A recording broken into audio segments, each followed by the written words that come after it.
Hi friends, இன்றைக்கி வந்து பன்னீர் Palau எப்படி செய்கிறதுன்னு பார்க்கலாம் வாங்க. இப்போ இதுக்கு வந்து நான் பாஸ்மதி அரிசி ஒரு கிளாஸ் எடுத்துருக்குறேன். நீங்கள் வீட்டில் டெய்லி யூஸ் பண்ணுற அரிசி கூட நீங்கள் எடுத்துக்கலாம். இப்போ இது வந்து தண்ணி ஊற்றி ஒரு 10 நிமிஷம் ஊற வச்சிடலாம்.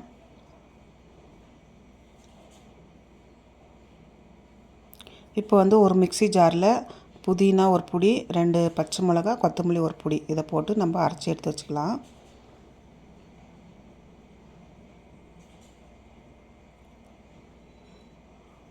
உங்களுக்கு காரம் வேணும்னாக்கா இன்னொரு பச்சை மிளகா கூட அதிகமாக போட்டுக்கலாம். இப்போ இது வந்து பன்னீர், இது ஒரு 200 கிராம் பன்னீர், இது கட் பண்ணிக்கலாம்.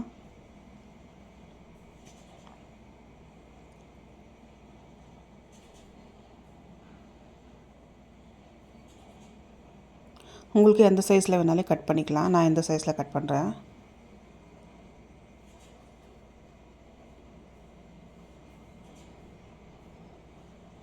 இப்போ இதை கட் பண்ணி தனியாக எடுத்து வச்சிடலாம்.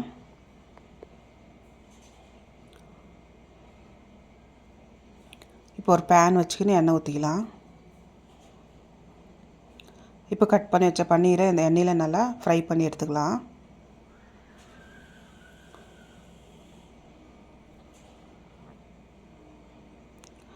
ஸ்டவ் சிம்மிலே வச்சு நல்லா ஒரு 10 நிமிஷத்துக்கு நல்லா ப்ரௌனிஷாக வர மாதிரி ஃப்ரை பண்ணி எடுத்துக்கோங்க.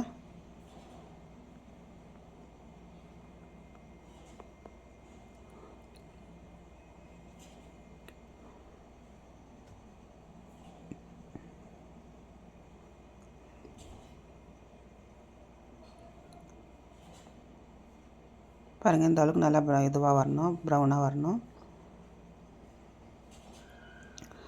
இப்போ இதெல்லாம் வறுத்தாச்சு, தனியாக எடுத்துக்கலாம். இப்போ இதிலே வந்து முந்திரி கொஞ்சமாக இருந்துச்சுன்னா நீங்கள் வறுத்து எடுத்துக்கோங்க அதையும். இப்போ குக்கர்லேயே தாளித்து விட்டுடலாம். குக்கர் வச்சுக்கலாம். அந்த பன்னீர் தாளித்த இது ஃப்ரை பண்ணுங்களே அதே எண்ணெய் ஊற்றிக்கலாம். அதோட இன்னும் கொஞ்சம் எண்ணெயும் நெய்யும் ஊற்றிக்கலாம்.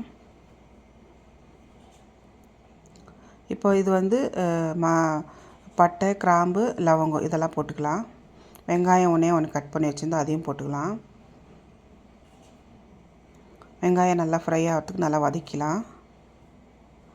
நல்லா வதங்கியாச்சு. இப்போ இஞ்சி பூண்டு பேஸ்ட்டு 1 ஸ்பூன் போட்டுக்கலாம்.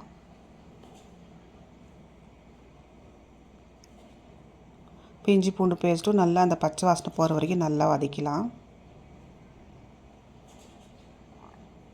இப்போ நான் வந்து 1 கப்பு பட்டாணி வச்சுருக்கிறேன், அதையும் போட்டுக்கலாம்.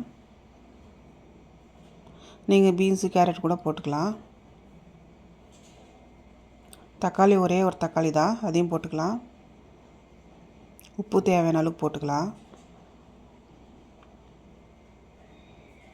நல்லா ஒரு 2 நிமிஷத்துக்கு வதக்கின பிறகு நம்ம அரைச்சிமுல்ல அந்த புதினா, கொத்தமல்லி, பச்சை மிளகா அந்த மசாலா இதில் போட்டுக்கலாம்.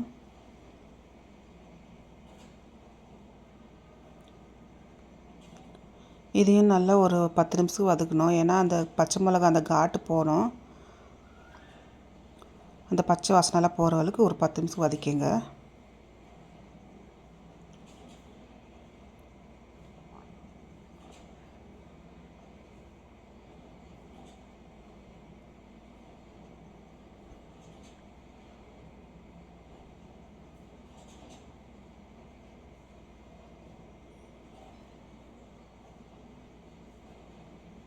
நல்லா ஒரு 10 நிமிஷம் வதக்கின பிறகு அரிசி போட்டுக்கலாம். நான் தண்ணி வந்து அளந்து அதில் வச்சுருக்கிறேன். 1 கிளாஸ் அரிசிக்கு 1.5 கிளாஸ் தண்ணி ஊற்றிக்கணும். ஏன்னா பாஸ்மதி அரிசி வந்து தண்ணி அவ்வளோ இழுக்காது. நல்லா மிக்ஸ் பண்ணி விட்டுக்கலாம்.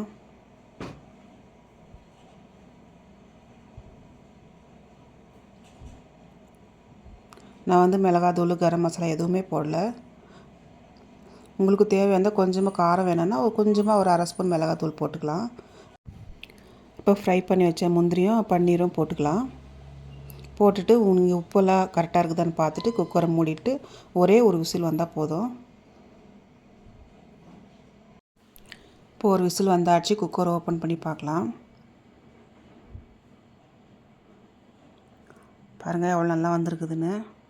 இப்போ இதை கிளறி விட்டுறலாம். இது வந்து நீங்களும் வீட்டில் ட்ரை பண்ணி பாருங்கள். அப்படியே என் சேனலை சப்ஸ்கிரைப் பண்ணலைன்னா சப்ஸ்கிரைப் பண்ணிக்கோங்க.